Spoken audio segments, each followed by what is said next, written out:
الحمدللہ رب العالمین والعاقبۃ للمتقین والصلاة والسلام علی سید الانبیاء والمرسلین وعن بریدۃ رضی اللہ تعالی عنہ ان النبی صلی اللہ علیہ وآلہ وسلم قال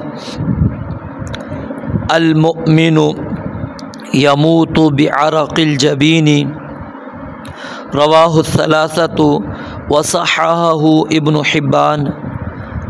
سیدنا بریدہ رضی اللہ تعالی عنہ سے روایت ہے ان النبی صلی اللہ علیہ وآلہ وسلم قال، بے شک نبی مکرم صلی اللہ علیہ وآلہ وسلم نے ارشاد فرمایا، المؤمن مومن یموت فوت ہوتا ہے، مرتا ہے، بعرق الجبین، عرق کہتے ہیں پسینے کو، بعرق الجبین، جبین کہتے ہیں پیشانی کو، بعرق الجبین پیشانی کے پسینے کے ساتھ، پیشانی کے پسینے کے ساتھ مومن فوت ہوتا ہے۔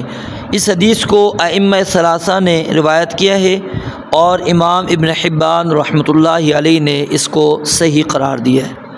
اس حدیث مبارکہ کے اندر نبی علیہ الصلاۃ والسلام کا یہ جو فرمان ہے کہ مومن پیشانی کے پسینے کے ساتھ مرتا ہے، اس کا مفہوم کیا ہے؟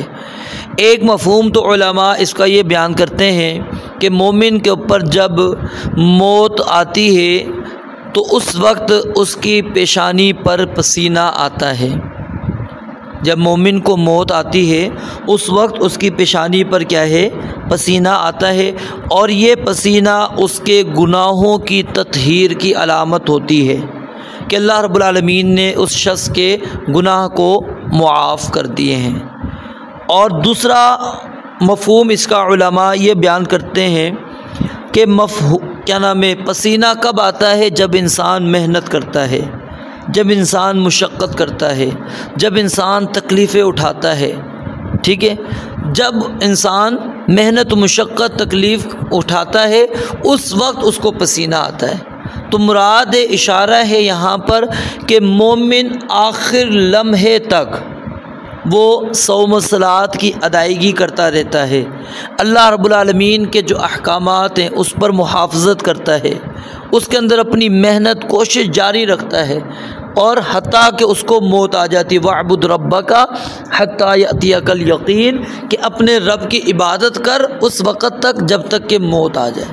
تو یعنی مومن موت تک وہ عبادات کے اندر اپنے آپ کو مصروف رکھتا ہے۔ یہ نہیں ہے کہ مومن وہ اپنے اعمال پر اعتماد کر بھروسہ کر کے وہ کہے کہ جی میں نے بہت سارے اعمال کر لیے اب میری کامیابی پکی ہے، نہیں۔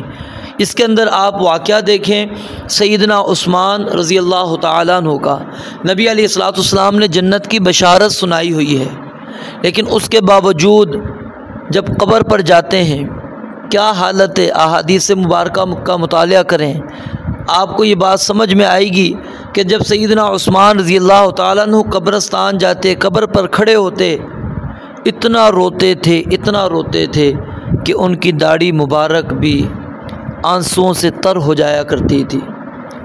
لوگوں نے پوچھا کہ عثمان، آپ کو تو اللہ کے نبی علیہ الصلوۃ والسلام نے جنت کی بشارت سنائی ہوئی ہے، آپ جنت میں داخل ہونے والے ہیں، پھر آپ کیوں روتے ہیں؟ تو کیا فرمایا کہ یہ پہلی منزل ہے اور یہ انتہائی گھبراہٹ والی منزل ہے، جو بندہ اس منزل پر کامیاب ہو گیا وہ آخرت کی منازل میں کامیاب ہو جائے گا۔ یعنی صحابہ کرام رضوان اللہ علیہم اجمعین جنتوں کی بشارت ملنے کے باوجود انہوں نے محنت نہیں چھوڑی، بلکہ رسول اللہ صلی اللہ علیہ وسلم نے فرمایا تھا کہ عثمان آج کے بعد اگر کوئی عمل نہیں کرتا تو اس کو کوئی نقصان نہیں ہونے والا، لیکن کیا سیدنا عثمان رضی اللہ تعالیٰ نے عمل چھوڑ دیا تھا؟ نہیں۔ تو مومن جو ہے وہ محنت و مشقت تکلیف گزارتا رہتا ہے، اللہ کے احکامات پر عمل پیرا رہتا ہے موت تک۔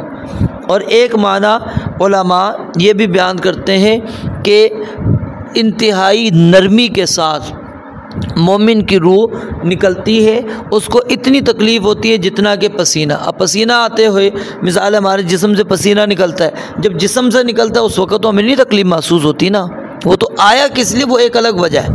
جب پسینہ نکل رہا ہوتا اس وقت تکلیف نہیں ہو رہی ہوتی۔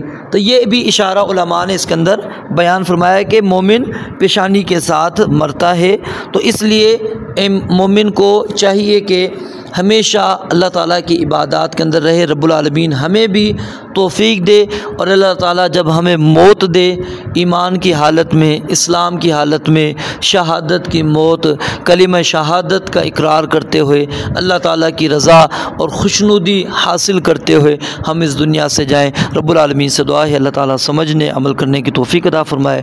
وآخر دعوانا الحمدللہ رب العالمین۔